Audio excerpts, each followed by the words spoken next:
শুরুতে আপনাদের জানাবো যে জীবন কৃষ্ণ সাহাকে আজকে ব্যাংশাল কোর্টে বিশেষ আদালতে তোলা হয়েছিল 6 দিনের ইডি হেফাজতের মেয়াদ শেষে, কিন্তু আজকে আর নিজেদের হেফাজতে যাওয়ার প্রয়োজনই অনুভব করলো না এনফোর্সমেন্ট ডিরেক্টরেট। আমি আরো বিস্তারিত জানবো, পার্থপ্রতিম ঘোষ আমাদের সঙ্গে রয়েছেন। পার্থ,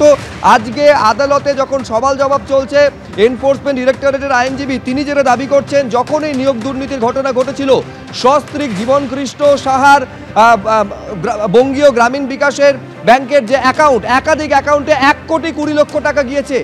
এই তথ্য ইডি দাবি করছে। অথচ বিস্ময়ের এটা যে নিজেদের হেফাজতে নেবার প্রয়োজনই বোধ করছে না ইডি।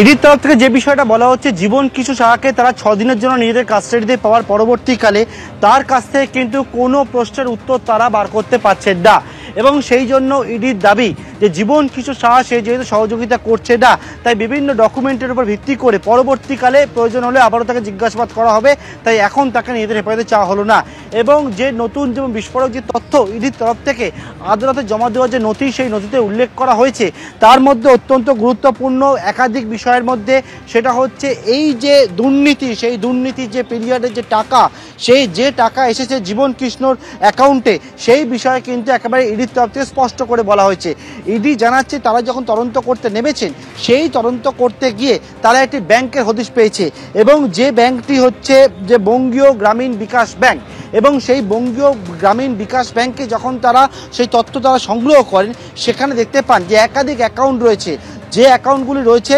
জীবন কৃষ্ণ সাহার নামে অ্যাকাউন্ট রয়েছে, যে অ্যাকাউন্ট রয়েছে জীবন কৃষ্ণ সাহার স্ত্রীর নামে অ্যাকাউন্ট রয়েছে, এবং সেই অ্যাকাউন্টে যখন ইডি নজর দেয়, তারা দেখতে পায় যে দুর্নীতির যে টাকা, সেই টাকা লক্ষ লক্ষ টাকা নানার সময় জমা পড়ছিল, যার অ্যামাউন্ট হচ্ছে এখনো পর্যন্ত পেয়েছেন 1,20,00,000 টাকা। কিন্তু জীবন কৃষ্ণ সাহাকে যখন জিজ্ঞাসাবাদ করা হয় এই অ্যাকাউন্টে টাকা জমা পড়ার কারণ কি, সেক্ষেত্রে কিন্তু জীবন কৃষ্ণ সাহা কোনো উত্তর দিতে পারেননি, তার জানা নেই এই লেনদেন সম্পর্কে, তেমনটাই ইডিকে জানিয়েছে বলে ইডি সূত্রে দাবি করা হয়েছে আদালতে জমা দেওয়া নথিতে। শুভজিৎ। বেশ পার্থ, তুমি আমাদের সঙ্গে থাকো। আমি আবার একবার আপনাদের বলবো যে ইডি আজকে নিজেদের হেফাজতে চায়নি, ভুলবশত এর আগে সিবিআই নিজেদের হেফাজতে চায়নি বলা হয়েছিল, কিন্তু আসলে ইডি যেহেতু গ্রেফতার করেছে, 6 দিনের ইডি হেফাজতের মেয়াদ শেষে আজকে কোর্টে পেশ করা হলো। যখন পেশ করা হলো, কোর্ট লকআপে যখন নিয়ে যাওয়া হচ্ছে জীবন কৃষ্ণ সাহাকে, তখনকার ছবি একবার রাখবো আপনাদের সামনে।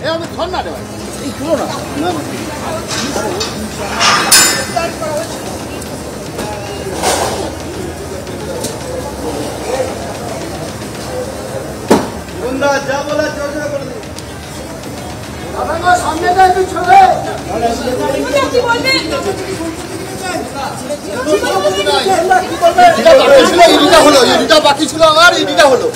জীবনদা পরে ও জীবনদা আপনার ভিডিও ইডিটা হলো, ইডিটা বাকি ছিল আমার, ইডিটা হলো জীবনদা পরে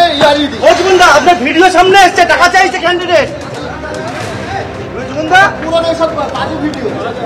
সিদ্ধার্থ মজুমদার তিনি যখন প্রবেশ করছেন সেই সময়ের ছবি, পাশাপাশি জীবন কৃষ্ণ সাহা, তাকে আজকে যখন আদালতে পেশ করা হলো তিনি কান্নায় ভেঙে পড়লেন নিজের ছেলেকে দেখে, কিন্তু নিজেদের হেফাজতে ইডি আর চাইল না জীবন কৃষ্ণ সাহাকে।